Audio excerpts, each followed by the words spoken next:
The vote we will soon take to provide military weapons for Ukraine is the most important vote we will ever take as United States senators. We're not being asked to send American troops into war. We are asked to help the Ukrainians defend themselves. If we fail to help Ukraine, Putin will invade a NATO nation. He may delay his next invasion until he rebuilds his decimated military. But we must be clear-eyed. Ukraine is not the end, it is a step. If we fail to help Ukraine, China will eventually absorb Taiwan. If we fail to help Ukraine, we will abandon our word and our commitment, providing to our friends a view that America cannot be trusted. The Chinese Communist Party is already spreading propaganda using our delay as a warning to Taiwan that the United States will not be there to help in the face of China's threat. If we fail to help Ukraine, NATO, the alliance that's prevented great power conflict for over 75 years, will falter and eventually disintegrate. If we fail to help Ukraine, America will cease to be the arsenal of democracy. It will cease to be the leader of the free world. We will be replaced by the authoritarians, China, Russia, Iran, North Korea.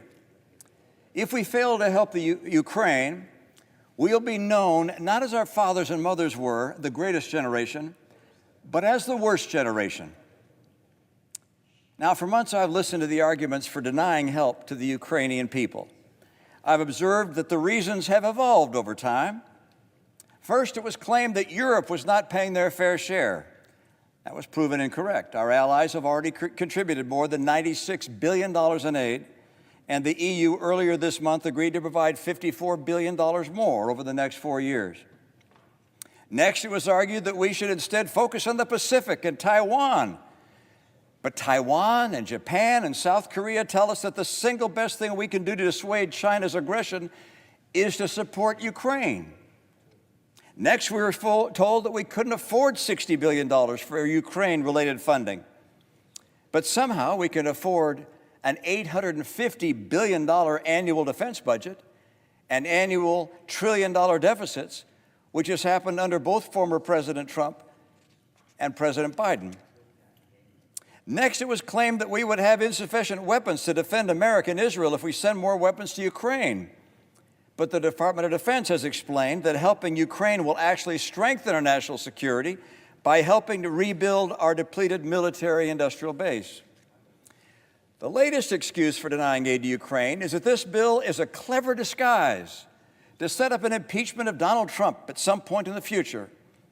Under this so-called logic, Trump has to be elected, Democrats have to win the House, and those Democrats have to be unable to find any other indiscretion of Donald Trump's upon which to base an impeachment. Now, I know that the shock jocks and online instigators have effectively riled up many in the far reaches of my party. But if your position is being cheered by Vladimir Putin, it's time to reconsider your position. Now, I can't see into the future, but there are no guarantees that Ukraine will defeat Russia. But that does not mean that we should stand back and let Putin have his way with Europe. What sending weapons to Ukraine does do is help discourage further Russian and Chinese invasions, which could draw us in. It helps preserve NATO. It allows America to remain the leader of the free world. And it shows that we honor our word to our friends and allies. Lech Walesa, the first democratically elected president of Poland since 1926, and someone I've been fortunate enough to meet with, recently wrote to all the United States senators. He said this, quote, "You're obliged to assure a peaceful future for your children. Our grandchildren will never forgive us if we fail to stop Russia now. If the U.S. does not lead, nobody will." End of quote. Couldn't agree more.